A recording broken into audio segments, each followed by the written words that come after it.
Welcome to AV news. ఈరోజు మాజీ ముఖ్యమంత్రి విశ్వవిఖ్యాత నట సార్వభౌముడు డాక్టర్ నందమూరి తారక రామారావు జయంతి సందర్భంగా ఎల్బీ నగర్ నియోజకవర్గం పనామా గూడెం చౌరస్తా నందు ఉన్న ఎన్టీఆర్ విగ్రహానికి పూలమాల వేసి ఘనంగా నివాళులు అర్పించిన తెలంగాణ రాష్ట్ర road development corporation chairman Malreddy Ramareddy, Eshwaramma, Mudugoni Lakshmi Prasanna, AMC డైరెక్టర్లు పన్యాల జైపాల్ రెడ్డి, రామారావు, గణేష్ నాయక్, డివిజన్ అధ్యక్షులు బండా సురేందర్ రెడ్డి, శ్రీపాల్ రెడ్డి, కె శివధర్ రెడ్డి, కాసోజు శ్రీనివాస్, జంగీర్ బాబు గౌడ్, వెంకట్రామరెడ్డి, భుజంగరెడ్డి, నోముల కృష్ణ గౌడ్, వెనులయ్య గౌడ్, చంద్రశేఖర్ రెడ్డి, యుగంధర్ తదితరులు పాల్గొన్నారు.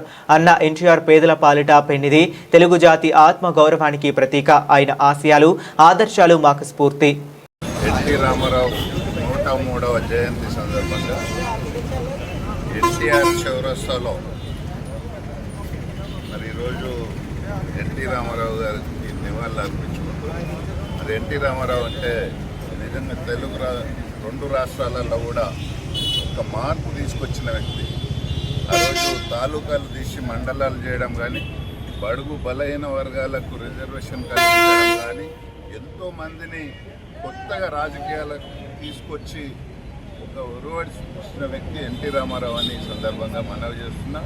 ఏది ఏమైనా ఆ రోజు 2 రూపాయల కిలో బియ్యం కానీ, కూడు గుడ్డ, అదేవిధంగా నివాసం అనే ఒక నినాదంతో ఈ 2 రాష్ట్రాల్లో ఒక కొత్త ఒరవడి తీసుకొచ్చిన వ్యక్తి ఎన్టీ రామారావు అని ఈ సందర్భంగా మనవి చేస్తాం.